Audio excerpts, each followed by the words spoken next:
Most men don't realize they've made the mistake of their lives until it's too late.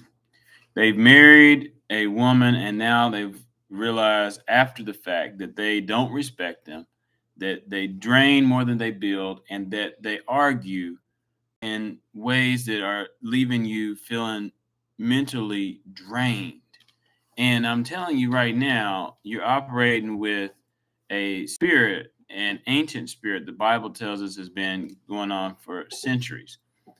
And when you think that you're going to combat that, and that because she is got a physical attraction, you got a physical attraction with her, that's going to override that. I'm telling you right now, brothers, you're going to be sadly mistaken.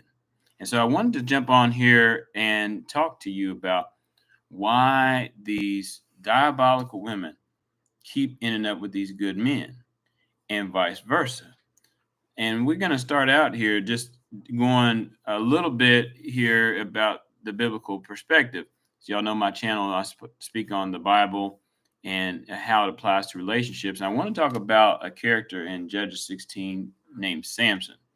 Now, Samson, he was a Nazarite. He was supposed to have a strict adherence to these provisions that God had made for him to live a very prosperous life, to be set apart, to be unto him as a representative to the world of God. And this man had tremendous discipline, except for when it came to Delilah. And Delilah is a key figure in this story because she had been a seductress, seduced him, got him to come in there. She laid with him. He was enjoying her company. Now, I know she was probably an original baddie. If I had to categorize, the Bible doesn't tell us much about her physical appearance, but she was able to get Samson to compromise the standards that he had upheld throughout his life. And he did so, and in one moment of weakness, he told her the source of his strength. And she had already conspired with his enemy.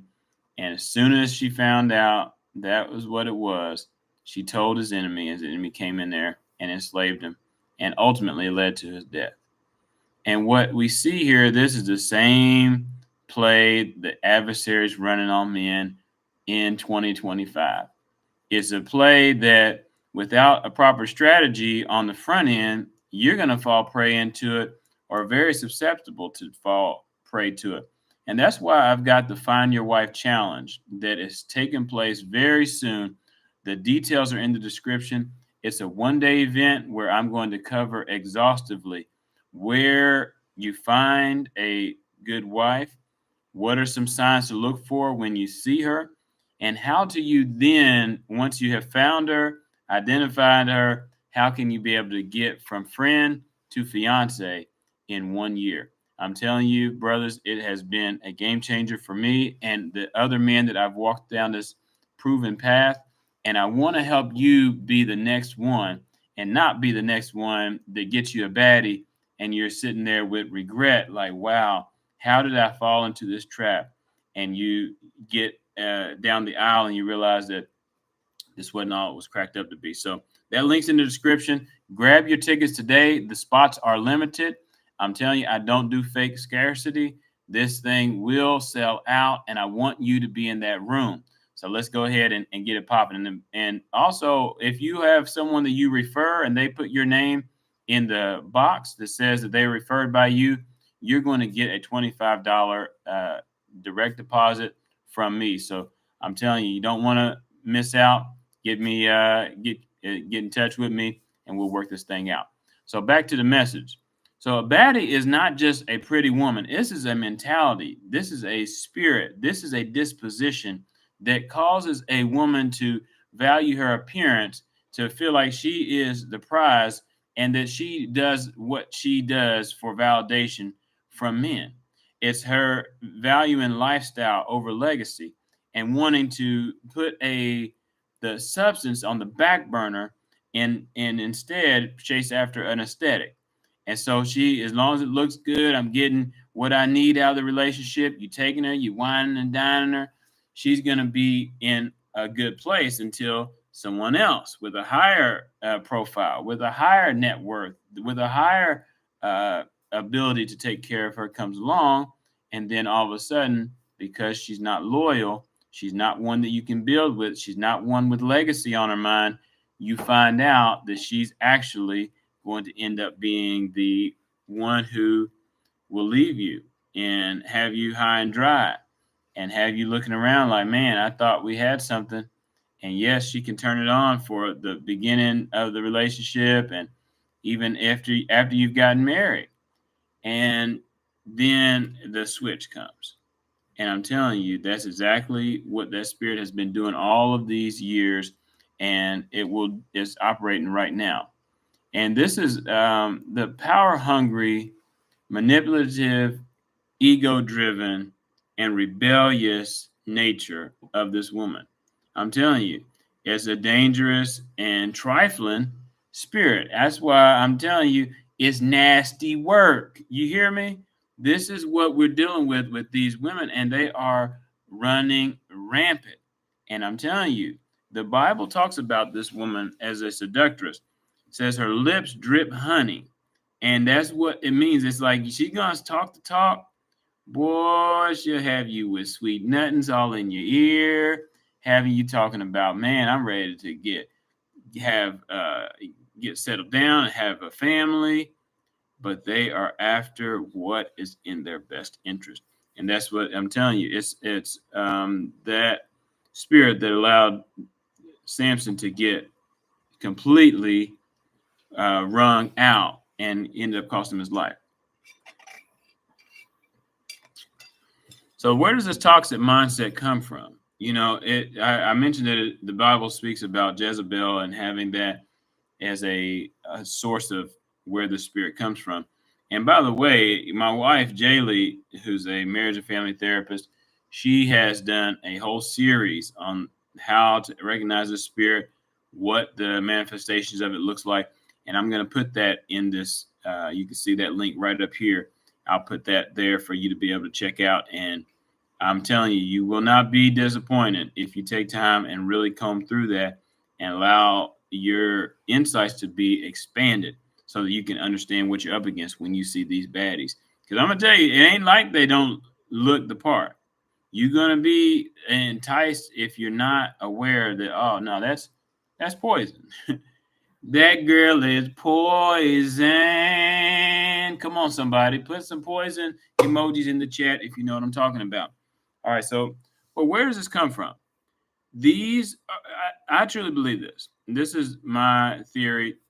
And, you know, if you have some experience counter to it, I would consider you the outlier and not the rule.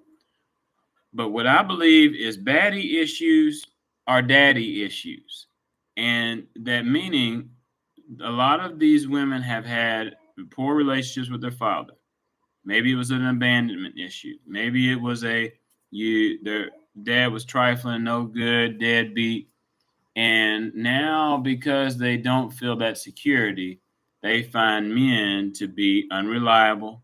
They think that, okay, I've got to step up and handle business on my own, which is what Jezebel did with Ahab. If you read that story, go back again, check out that series, check out that scripture.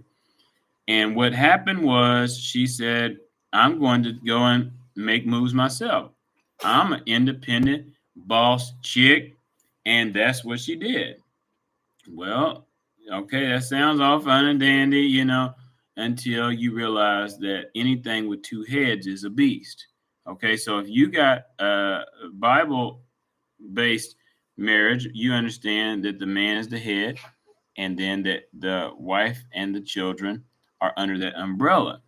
Well, if you got a wife saying, I got my own vision, and you're saying, okay, I'm leading with my vision, well, that creates division.